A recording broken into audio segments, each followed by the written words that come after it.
Friends, welcome to my channel Snigdha వంటలు. ఈరోజు recipe వచ్చేసి మడగప్పాలండి. మా సైడ్ అయితే వీటిని మడగప్పాలు అంటారండి, మీరు జంతికలు అంటారు కదా అవే. నేనైతే ఇవి సన్న పావులు అండ్ పెద్ద పావులతో చేసి చాలా గుల్లగా వచ్చాయండి. చూసారు కదా, ఇలా వేసగానే తునిగిపోతున్నాయి. చాలా బాగా వచ్చాయి. మా పిల్లలకైతే చాలా బాగా నచ్చాయండి. దీనికోసం అయితే ఒక 3 వరకు వెల్లుల్లి రబ్బలు తీసేసుకోవాలి. ఇలా తీసుకున్న వాటిని మనం పొట్టు తీసేసి పక్కకు పెట్టేసుకోండి. ఇలా పొట్టు తీసి పెట్టుకున్న వెల్లుల్లిని ఇప్పుడు మిక్సర్ జార్లోకి వేసేసుకోవాలి. ఇలా మొత్తం మిక్సర్ జార్లోకి వేసేసుకోండి. ఇందులోనే 1/2 స్పూన్ వరకు జీలకర్రను వేసేసుకోవాలి. అలాగే 1/2 స్పూన్ వరకు ఉప్పును కూడా వేసుకోండి. ఇప్పుడు మెత్తని పేస్ట్ లాగా గ్రైండ్ చేసుకోండి. మధ్య మధ్యలో ఆపుతూ 2 సార్లు గ్రైండ్ చేసేసుకోండి. అయితే ఈ జంతికలు లేదా మడగప్పాలు చేయడం కోసం నేను ఇది 1/2 kg వరకు ఉంటుందండి ఈ చెంబు. దీంతో 1 చెంబు వరకు శనగపప్పును తీసుకున్నాను. అలాగే 1.5 చెంబు వరకు బియ్యాన్ని తీసుకున్నానండి.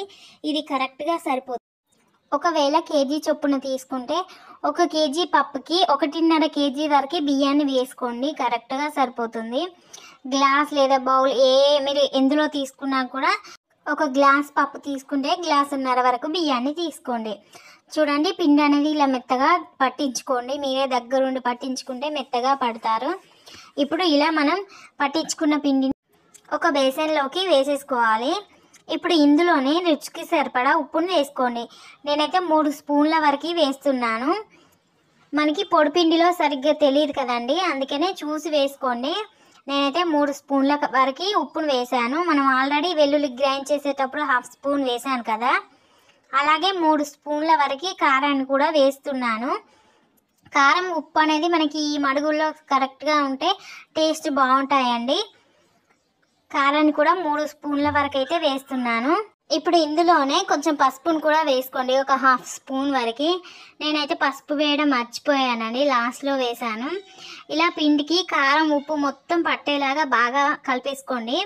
మనకి ఎక్కడైనా ఉప్పు కారం కలవకపోతే బాగుండదు. మొత్తం కలిపేసుకోండి కారం ఉప్పు బాగా పట్టేలాగా. ఇప్పుడు మనం ముందుగా గ్రైండ్ చేసి పెట్టుకున్న వెల్లుల్లి పేస్ట్ని ఇప్పుడు ఒక జాలిని తీసేసుకోండి. మనం చాయ్ జాలి ఉంటుంది కదా, అది తీసేసుకొని కొంచెం వాటర్ని యాడ్ చేస్తూ ఇలా స్ట్రెయిన్ చేసేసుకోండి. మనం డైరెక్ట్గా అల్లం వెల్లుల్లి పేస్ట్ వేస్తే మనం మడుగులు చేస్తాం కదండి, ఆ పావుల్లోకి తట్టేస్తుంది పిండి అనేది, మనకి సరిగా రావు. అందుకే ఇలా స్ట్రెయిన్ చేసేసుకోండి వాటర్ని వేసి. ఇప్పుడు ఇలా వేసుకున్న తర్వాత ఒకసారి బాగా కలిపేసుకోండి. ఇప్పుడు ఇందులోనే కొంచెం కొంచెంగా వాటర్ని వేస్తూ పిండిని మెత్తగా కలిపేసుకోవాలి.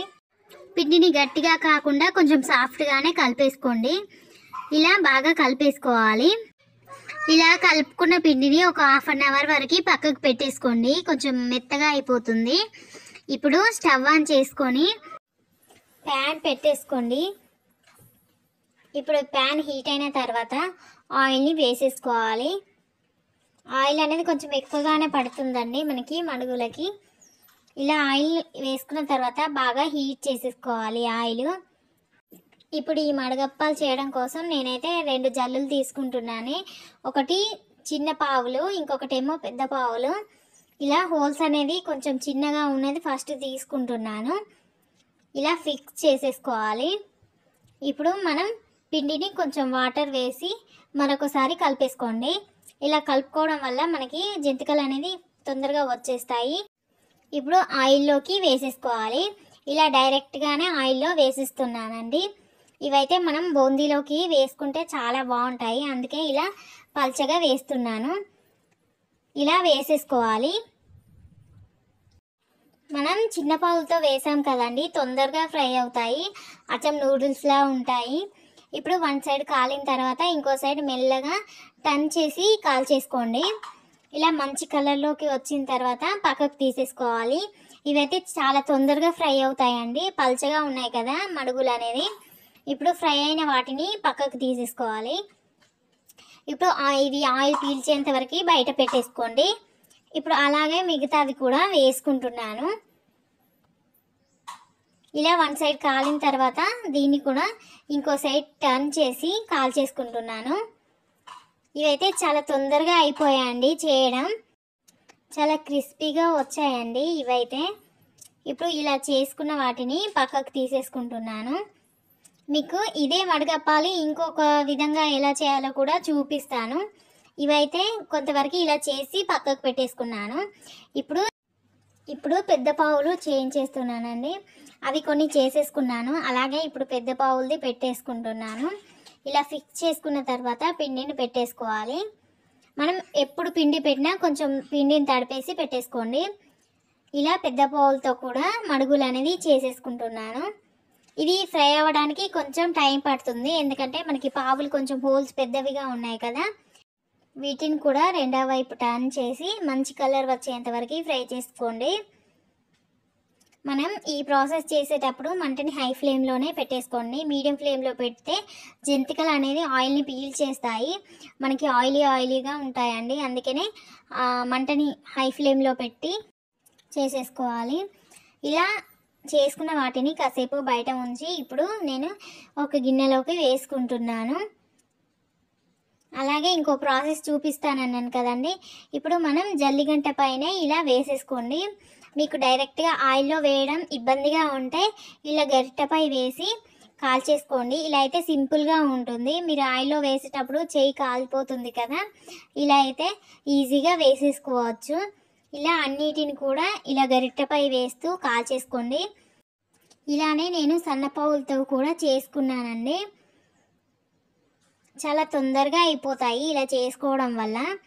ఇలా సన్నపావులతో చేసుకోవడం వల్ల పిల్లలు తినడానికి కూడా ఈజీగా ఉంటుందండి. అందుకే ఇలా సన్నపావులతో కూడా కొన్ని చేసేసాను. అండ్ పెద్ద పావులతో కూడా చేశానండి. అవి హాఫ్ ఇవి హాఫ్ చేసేసుకున్నాను. ఇలా సన్న పావులతో చేసినవి అయితే చాలా ఈజీగా కాలాయండి. మనకి సన్నగా ఉన్నాయి కాబట్టి అలా వేయగానే ఇలా మంచి కలర్లోకి వచ్చేసాయి. ఇలా అన్నిటినీ చేసేసుకున్నాను. ఈ అప్పాలంటే మా పిల్లలకైతే చాలా ఇష్టం అండి. ఎప్పుడు మా అమ్మే చేసి పంపేది. ఈసారి మేము వెళ్ళడానికి టైం పడుతుందని ఇలా ఒకసారి చేద్దామని ట్రై చేశాను. బాగానే వచ్చాయి. ఎలా చేయాలో అమ్మని అడిగి తెలుసుకొని చేశాను. బాగున్నాయి, పిల్లలకైతే బాగా నచ్చాయండి. ఒకసారి అయితే ఇలా ట్రై చేయండి, జంతికలు సూపర్గా వచ్చేస్తాయి. ఎవరి హెల్ప్ లేకుండా ఇంట్లోనే ఇలా ఒక్కసారి ట్రై చేసేయండి. పర్ఫెక్ట్గా వచ్చాయి జంతికలు అనేది. మీరు ఎన్ని కేజీల పిండితో చేసినా ఒకసారి ఇలా అయితే ట్రై చేయండి, సూపర్గా వస్తాయి. డౌట్ లేకుండా అయితే ఇలా పిల్లలకి స్నాక్స్ చేసి పెట్టేయండి, వాళ్ళకైతే కంపల్సరీ నచ్చేస్తాయి. వడగప్పాలు చాయ్ కాంబినేషన్ అయితే సూపర్గా ఉంటుందండి. మీలో ఎంతమందికి ఈ కాంబినేషన్ ఇష్టమో కామెంట్ చేయండి. అలాగే ఈ వీడియో నచ్చితే లైక్ చేయండి, షేర్ చేయండి, నా ఛానల్ని సబ్స్క్రైబ్ చేయండి. Thank you for watching Snigdha వంటలు.